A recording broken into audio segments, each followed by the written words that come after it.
वो लड़का एक चौकोर लाल पत्थर के पास बैठ गया। उसने जल्दी-जल्दी कोई प्रार्थना बुदबुदाई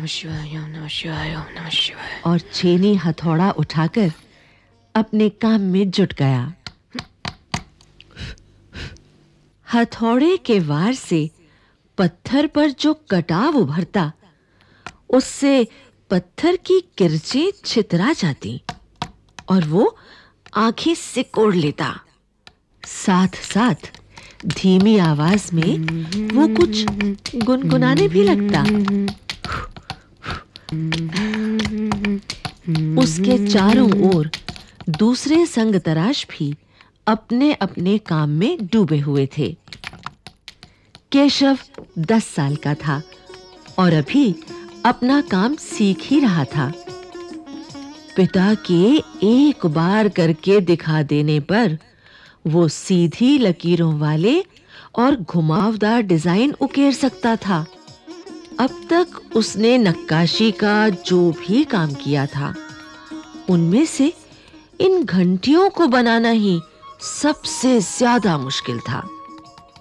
केशव जानता था कि एक दिन तो ऐसा जरूर आएगा जब वो बहुत बारीक जालियां, महीन नफीस बेल बूटे, कमल के फूल, लहराते हुए सांप और इठला कर चलते हुए घोड़े, ये सब पत्थर पर उकेर पाएगा, ठीक उसी तरह जैसे उसके पिता बनाते हैं। कई साल पहले जब वो पैदा भी नहीं हुआ था, उसके माता-पिता गुजरात से आगरा आकर बस गए थे। बादशाह अकबर उस वक्त आगरे का किला बनवा रहे थे और केशव के पिता को यही काम मिल गया। केशव का जन्म भी आगरे में ही हुआ था। उसे गुजरात के पुश्तैनी गांव जाने का तो कभी मौका ही नहीं मिला। आगरे की गलियां और अब सीकरी, बस यही उसका घर थी। चारों ओर हो रही छेनी हथौड़ों की ठक-ठक खड़खड़ के बीच केशव को किसी के कदमों की आहट भी न सुनाई पड़ी। माशाअल्लाह।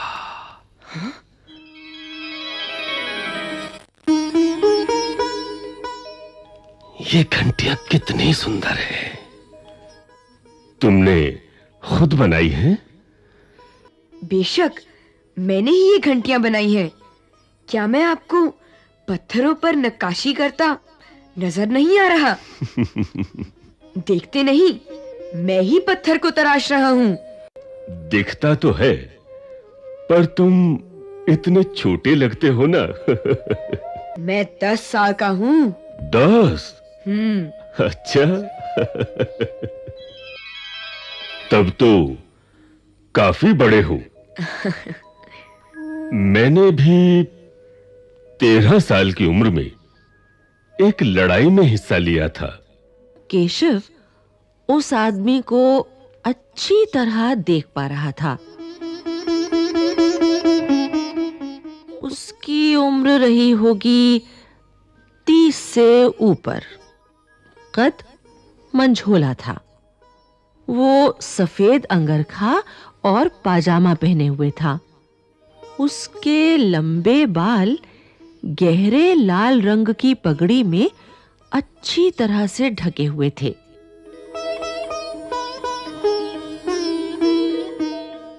लगता है कोई बहुत बड़ा आदमी है।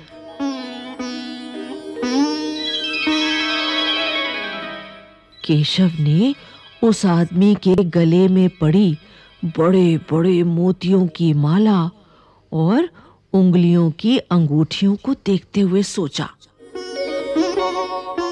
तीखी नाक, बड़ी-बड़ी आंखें, होठों को ढकते हुए नीचे की तरफ आती घनी मूंछें। केशव उस आदमी के व्यक्तित्व का मुआयना कर ही रहा था कि तभी उस आदमी ने एक नक्काशी की तरफ इशारा करते हुए कहा, इस लड़ी में अभी काफी काम बाकी है। इससे पहले कि केशव कोई जवाब देता, हुजूर माफ करें, हाँ? मुझे आपके आने का पता ही नहीं चला। बेवकूफ, खड़ा हो। हुजूर आला के सामने बैठने की जुर्रत कैसे की तूने? क्या? झुककर सलाम कर इन्हें। जी। अब केशव का माथा ठनका। उसे कुछ कुछ समझ आ रहा था। बदहवासी में छेनी हाथ से छूटकर नीचे गिरी और वो जल्दी से उठकर खड़ा हो गया। अरे, कहीं ये बादशाह अकबर तो नहीं? ये ख्याल आते ही उसने झुककर सलाम किया और खरगोश की सी कातर नजरों से अकबर को देखने लगा। सिपाही, कुछ देर के लिए हमें अकेला छोड़ दो। जी हुजूर। पहरेदार तो चला गया, मगर केशव असमंजस में था कि उसे क्या करना चाहिए। वापस अपना नक्काशी का काम शुरू करे या बादशाह के हुक्म के इंतजार में खड़ा रहे। तुम्हारा नाम क्या है? केशव। केशव, क्या तुम मुझे नक्काशी करना सिखाओगे? तब तो तुम्हें मेरे लिए हथौड़े और छेनी का भी इंतजाम करना होगा। जी। केशव फुर्ती से अपने पिता के पास भागा गया और उनका छेनी हथौड़ा उठाकर उल्टे पांव लौट आया। ठीक है, अब बताओ कि मुझे क्या करना है। हुजूर, क्या आप ये सब करेंगे? क्यों नहीं, मुझे तो विश्वास है कि मैं सीख ही लूंगा। नहीं नहीं, मेरा मतलब ये नहीं था। दरअसल मैं कहना चाहता था कि आप इतने बड़े बादशाह हैं, ये ठीक नहीं लगता। अच्छा, लेकिन पिछले हफ्ते तो मैंने मिट्टी से भरी डलियां ढोने में किसी की मदद की थी। क्या यह काम उससे भी ज्यादा मुश्किल है? नहीं, इसे यहाँ से पकड़िए। हाँ, यहाँ से। हल्के हाथ से। हाँ। जी। देखिए, सिर्फ इन्हीं लकीरों को बहुत ध्यान से तराशना है। अच्छा। अरे अरे, नहीं नहीं, हथौड़े को आहिस्ता से मारना है। ऐसे ऐसे? ऐसे? हाँ, और हाँ, अपनी आंखें थोड़ी मीच कर रखें, वरना किरचे उड़कर आंखों में चली जाएंगी। जी हुजूर। केशव, सही नहीं है क्या?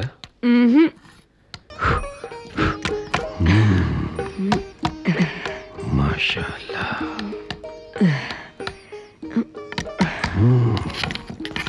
सलामत। कैसे सीख रहे हैं ये कला? ये देखिए, ठीक हो रहा है। बड़ा अच्छा फनकार लगता है। थोड़ा यहाँ कीजिए। केशव, देखना, एक दिन तुम बड़े फनकार बनोगे। हो सकता है कि एक दिन तुम मेरे कारखाने में काम करो। कारखाना? कैसा कारखाना? बस एक बार ये महल तैयार हो जाए और लोग आगरा से आकर यहां रहने लगें, तब मैं कारखाने बनवाऊंगा। इन कारखानों में मेरी सल्तनत के सबसे बढ़िया फनकार और शिल्पकार काम करेंगे। चित्र बनाने वाले कलाकार गलीचों के बुनकर, संग तराश, पत्थर और लकड़ी पर नक्काशी करने वाले शिल्पकार सभी वहां काम करेंगे। मैं वहां जरूर काम करना चाहूंगा। अच्छा बेटा, अपना काम जारी रखो। हुजूर, क्या आप दोबारा आएंगे? मैं जरूर आऊंगा केशव।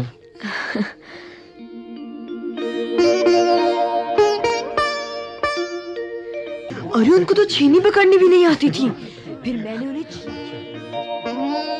रात हो चली थी। केशव बहुत थका हुआ था, पर आंखों में नींद कहां। वो धीरे से अपने पिता के बिस्तर में घुस गया। पिता ने मुस्कुराकर कहा, तुम तो अभी से इतने प्रसिद्ध हो गए हो। बादशाह सलामत ने कहा है कि एक दिन मैं बहुत बड़ा कलाकार बनूंगा। हमारे बादशाह बहुत ही नेक इंसान है। बिल्कुल सही। पापा, एक बात बताओ, बादशाह के पास आगरा में एक से बढ़कर एक खूबसूरत महल है, फिर वो सीकरी में ये शहर क्यों बनवा रहे हैं? हाँ बेटा, बादशाह का आगरा बहुत सुंदर शहर है, पर सीकरी में नया शहर बनवाने का भी एक खास कारण है। मैंने सुना है कि जब बादशाह अकबर की कोई संतान नहीं थी, इस वजह से वे हर वक्त परेशान रहते थे। वे बहुत से साधु संतों और फकीरों के पास गए। भटकते भटकते बादशाह ख्वाजा सलीम चिश्ती के पास सीकरी आए। उन्होंने ही बादशाह को बताया कि उनके एक नहीं 3 संतानें होंगी। शहजादा सलीम, मुराद और दनियार। बिल्कुल सही। तब बादशाह ने ख्वाजा सलीम चिश्ती के सम्मान में सीकरी में नगर बसाने का फैसला किया था। अच्छा, अब समझा। इसीलिए बादशाह अकबर ने अपने बेटे का नाम सलीम रखा है। हाँ, और इसी कारण हम यहाँ एक नए शहर के लिए पत्थरों को तराश रहे हैं।